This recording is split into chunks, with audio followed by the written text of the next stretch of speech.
மேற்பிறந்தார் ஆயினும் கல்லாதார் கீழ் பிறந்தும் கட்டார் அனைத்திலர்பாடு என்கின்ற வள்ளுவனுடைய வாக்கிற்கு முத்தமிழறிஞர் கலைஞருடைய விளக்க உரை என்பது கற்றவர் என்ற பெருமை உயர்ந்தவர் தாழ்ந்தவர் என்ற வேறுபாட்டை போக்கிவிடும் என்கின்ற அந்த விளக்க உரையோடு அக்னி சேவர்கள் தொண்டு நிறுவனமும் நம்முடைய பள்ளிக்கல்வித்துறையினுடைய நம்ம ஸ்கூல் நம்ம ஊர் பள்ளி என்கின்ற திட்டமும் ஒருங்கிணைந்து நடத்துகின்ற சிறகை விரி உயர பர என்கின்ற இந்த திட்ட துவக்க விழாவில் காலை உணவு அப்படிங்கிறது ஒட்டுமொத்த நம்ம டிபார்ட்மெண்ட்டுக்கு ஒரு ஃபர்ஸ்ட் ஃபேஸ்.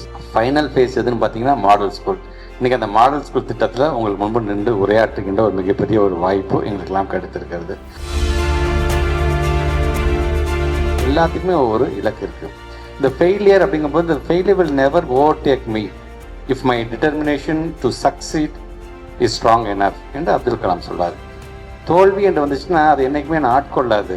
வெற்றி பற்றி ஆக வேண்டும் என்கின்ற தன்னம்பிக்கை எனக்கு இருக்குது என்று சொன்னால் என்கிட்ட வேறு எதுவுமே எனக்கு நெருங்காது என்று அப்துல் கலாம் அவர்கள் சொல்வார்கள். ஸோ அந்த பேஷன் தான் உங்களை நோக்கி உள்ள கொண்டு போனதில் ஒருத்தரோட ப்ரெஷர் உங்களை ஆளாக்க கூடாது. இன்றைக்கு என்னுடைய தந்தையோட 26வது ஆண்டு நினைவு ஆண்டு.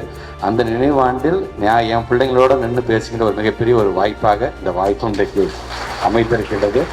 எதுவாக இருந்தாலும் சரி, உங்களுக்காக ஒரு அரசாங்கமே இருக்குது என்பதை மட்டும் நீங்க மறந்துடாதீங்கன்னா, இது என் நாடு, என் நாட்டுக்கு என்னால் முடிஞ்ச கான்ட்ரிபியூஷனால செய்ய முடியும், செய்வேன் அப்படின்னு உறுதியேற்கக்கூடிய ஒரு நாளாக இந்த நாள் அமைந்திட வேண்டும் என்று சொல்லி உங்கள் அனைவருக்கும் என்னுடைய வாழ்த்துக்களையும் பாராட்டுகளையும் தெரிவித்து இந்த உரையை நிறைவு செய்து இந்த திட்டத்தை தொடங்கி வைப்பதிலே பெருமகிழ்ச்சி அடைந்து நிறைவு செய்கிறேன். நன்றி, வணக்கம்.